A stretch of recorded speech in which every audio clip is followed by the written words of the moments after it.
माजलगाव उपविभागीय कार्यालयावर शेतकऱ्यांचा बैलगाडी मोर्चा। बीडच्या माजलगाव उपविभागीय कार्यालयावर शेतकरी कामगार पक्षाच्या वतीनं भव्य बैलगाडी मोर्चा काढण्यात आला। दिल्लीत सुरू असलेल्या शेतकरी आंदोलनाच्या समर्थनार्थ तसेच जिल्ह्यातील शेतकऱ्यांच्या विविध मागण्यांसंदर्भात हा बैलगाडी मोर्चा काढण्यात आला होता। कापसाला 12,000 रुपये, सोयाबीनला 8,000 रुपये तर ऊसाला 4,000 रुपये हमीभाव मिळावा, तसेच शेतकऱ्यांना सरसकट कर्जमाफी करावी यासह विविध मागण्या यावेळी करण्यात आल्या आहेत। उपविभागीय कार्यालयावर हा मोर्चा काढून केंद्र आणि राज्य सरकार विरोधात जोरदार घोषणाबाजी करण्यात आली आहे। या जिल्ह्यामध्ये खरं तर शेतकऱ्याच्या अनेक आत्महत्या झालेल्या आहेत आणि या शेतकऱ्याच्या विविध प्रश्नावर आज विभागीय कार्यालयावर शेतकरी कामगार पक्षाच्या वतीने मोर्चा काढलेला आहे।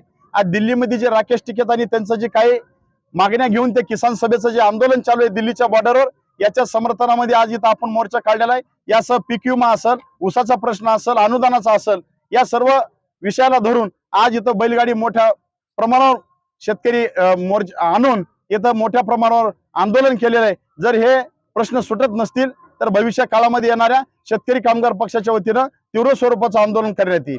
खरं तर बीड जिल्ह्यामधल्या माजलगावच्या उपविभागीय कार्यालयावर जवळपास 100 बैलगाड्यांचा आज मोर्चा इथं प्रशासनाच्या दारी आलेला आहे आणि या ठिकाणी आज आम्ही सर्व निवेदन देतो। Bureau report SBN Marathi Beed.